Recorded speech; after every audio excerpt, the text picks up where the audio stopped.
મોરબીની મોરે મોરાની જંગનું આજે એવું કહેવાય કે ફિલ્મનું ક્લાઇમેક્સ છે, કારણ કે આજે સોમવાર છે અને કાંતિ અમૃતિયાએ એલાન કરી દીધું હતું કે 150 જેટલી ગાડીઓ સાથે ગાંધીનગર આવવાના છે। 150 ગાડીઓના કાફલા સાથે એ ગાંધીનગરના રસ્તા પરથી ચાલી અને વિધાનસભા સુધી જવાના છે। રાજીનામું આપવા માટે ગોપાલ ઇટાલિયાની રાહ પણ જોવાના છે, પણ કાર્યક્રમ શું છે, આજે ગાંધીનગરમાં શું નવાજૂની થવાની છે એની વાત કરવી છે। નમસ્કાર, આપની સાથે હું છું પાયલ।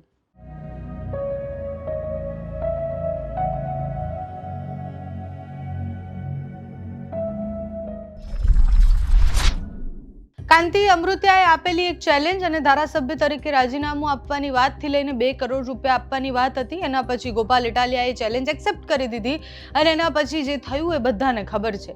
ગઈકાલે તો કાંતિભાઈએ કવિતા પણ લખી દીધી હતી ગોપાલ ઇટાલિયા માટે।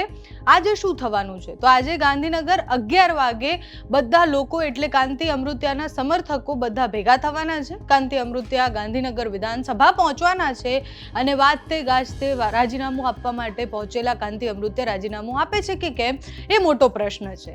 મોટા ભાગના બધા જ લોકો એવું કહી રહ્યા છે કે કાંતિભાઈ રાજીનામું આપવાના નથી, આ બધા જ નાટકો થઈ રહ્યા છે। ગોપાલ ઇટાલિયાને ત્યાં બોલાવવામાં આવ્યા છે, એટલે કાંતિભાઈએ સ્પષ્ટ શબ્દોમાં એવું કહ્યું હતું કે ગોપાલ ઇટાલિયા અહીંયા આવે અને પછી અમે બંને સાથે રાજીનામું આપીએ। ગોપાલ ઇટાલિયા રાજીનામું આપે એ પ્રશ્ન બનતો જ નથી, કારણ કે એમને હજુ શપથ પણ લીધા નથી।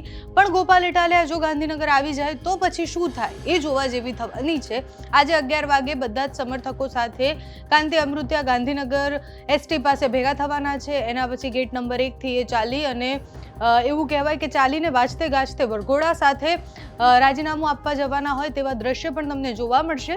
ગાંધીનગરથી આવતી સતત અપડેટો તમને આપતા રહીશું, પણ પ્રશ્ન એ થાય છે કે બહુ જ બધા વિડીયો આજ સવારે પણ મારા ફેસબુકથી લઈને અલગ અલગ જગ્યાએ મેં જોયા, જેમાં મોરબીની જનતા કેટલી પરેશાન છે। ત્યાં કમિશનર જ્યારે મોરબીના એ વિસ્તારમાં પહોંચે છે કે જ્યાં સમસ્યાઓ છે ત્યાં કેટલા અકળાયેલા લોકો છે, ત્યાં બહુ જ પાણી ભરાઈ ગયું છે, ગટરના પાણીના ઉભરાવાથી લઈને બીજી અનેક સમસ્યાઓ મોરબીની જનતાની છે।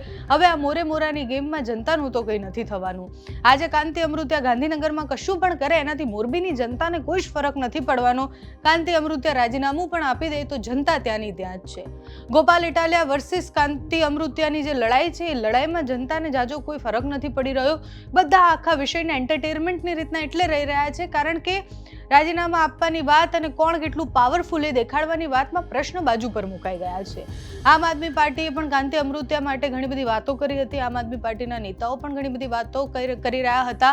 કોંગ્રેસ આજે જો કે સોમવાર છે અને આજે કોંગ્રેસ છે એ મોરબીમાં ભેગા થવાના છે, કોંગ્રેસના કાર્યકર્તાઓ, કારણ કે ત્યાંની જે સમસ્યા છે, એટલે મારી વાત લલિત કગથરા સાથે પણ થઈ હતી અને લલિતભાઈએ કહ્યું કે સોમવારે અમે બધા જ કાર્યકર્તાઓ સાથે મોરબીમાં ભેગા થશું, એમના જે પ્રશ્ન છે એ પ્રશ્ન માટે શું કરી શકાય, કેવી રીતના લડી શકાય એ ગ્રાઉન્ડ પર પણ જવાના છે। એટલે કોંગ્રેસ ત્યાં મોરબીમાં ભેગી થશે, ગાંધીનગરમાં કાંતિ અમૃતિયા હશે અને ગોપાલ ઇટાલિયા જે આખા સેન્ટરમાં છે, જેને ચેલેન્જ આપવામાં આવી હતી, એ ગોપાલ ઇટાલિયા શું કરે છે, આમ આદમી પાર્ટી શું કરે છે, કારણ કે આમ આદમી પાર્ટીએ તો સ્પષ્ટ શબ્દોમાં કહી દીધું હતું કે ગોપાલભાઈ રાજીનામું નહીં આપે।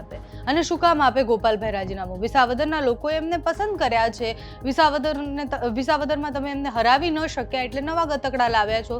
આ બધી જ વાત આમ આદમી પાર્ટીએ કરી છે। હવે ગાંધીનગરમાં આજે 11 વાગે શું થવાનું છે એ જોવાનું રહ્યું। તમારું આખા વિષય પર શું માનવું છે અમને કમેન્ટ્સમાં જણાવજો। અત્યારે આ વિડીયોમાં બસ આટલું જ। જો તમે અમને યુટ્યુબ પર જોઈ રહ્યા હોય તો સબસ્ક્રાઇબ કરજો, ફેસબુક પર જોઈ રહ્યા હોય તો ફોલો કરજો, અમારા વિડીયોને લાઇક અને શેર કરજો।